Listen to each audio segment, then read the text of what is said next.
রাজ্যে মঙ্গলবার থেকে শুরু হয়েছে এসআইআর এর ফর্ম বিলির কাজ। এরই মাঝে আরও এক মৃত্যু। এবার ঘটনাস্থল দক্ষিণ 24 পরগনার ভাঙড় 2 নম্বর ব্লকের চালতাবেড়িয়া জয়পুর গ্রাম। স্বামীকে হারিয়ে দিশেহারা 3 সন্তানের মা মদিরা বিবি।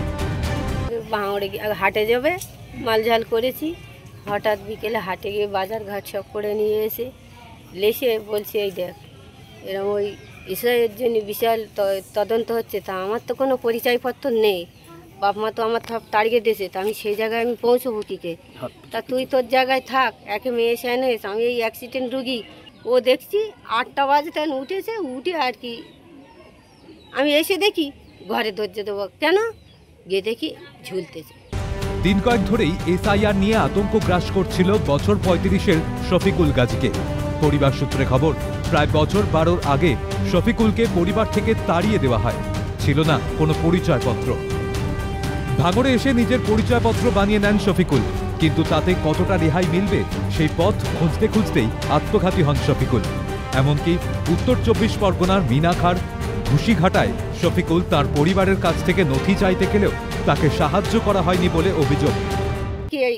এসআইয়ের জন্য আর কি বলছে, আমি তো আমার কোনো তোর তো ঠিকানা আছে, আমার তো কোনো বাপের কোনো ঠিকানা নেই যে আমি সেই জায়গায় গিয়ে দাঁড়াবো। আমার তো আজ 10 বছর আগে তেড়িয়ে আমি সেখানে কি করে মুখ খুলে যাবো? তো ছেলে বলে কোনো সম্পর্ক নেই। ঘুষিঘাটা, হ্যাঁ, আমি সব ওখানে কোনো পরিচয়পত্র কিছু নিই বলে আমি সব বিগত ওয়েজারের কাগজপত্র ওরা দিচ্ছে না, তারপর জামাইবাবু বারবার চাওয়ার জন্য ওরা ওখান থেকে তাড়িয়ে দিয়েছে।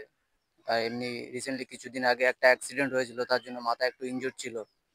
এখন আমরা চাচ্ছি যে ফ্যামিলির ছোট ছোট বাচ্চা কাচ্চা একটা সরকারের কাছে একটা আবেদন রাখছি যে এদের ভবিষ্যৎ কি আছে।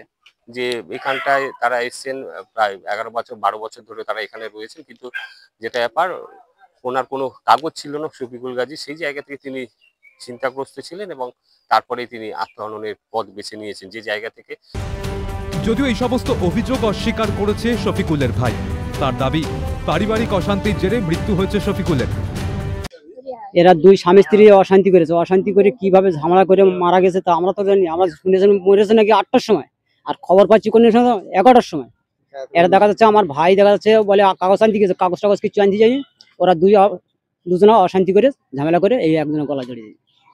মানে এসআইয়ের আতঙ্ক না? না, খবর পেয়ে মৃত শফিকুলের পরিবারের সঙ্গে দেখা করতে যান ক্যানিং পূর্বের তৃণমূল বিধায়ক শওকত মোল্লা। আমরা ইতিমধ্যে আমাদের নেতা অভিষেক বন্দ্যোপাধ্যায়ের সঙ্গে যোগাযোগ করেছি। উনি অবশ্যই বলেছেন যে তুমি যাও বা পরিবারের পাশে দাঁড়াও, আমরা সব ধরনের সহযোগিতা করব। মায়ের কোল খালি হচ্ছে। দেখুন, এটা সম্পূর্ণ বিজেপির চক্রান্ত। বিজেপি চাইছে এই মৃত্যুর হোলি খেলা করতে। আজকে সেই মৃত্যুর হোলি খেলাটা গোটা বাংলা জুড়ে চলছে। একের পর এক মানুষ এই এসআইয়ের আতঙ্কে মারা যাচ্ছে।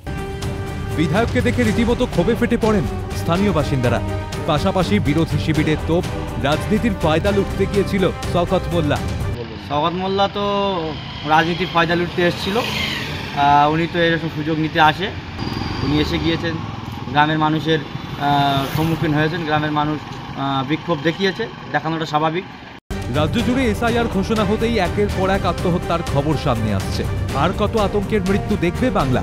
এর দায় কার? প্রশ্ন থাকছে। তমাল সরকারের রিপোর্ট, ক্যালকাটা নিউজ।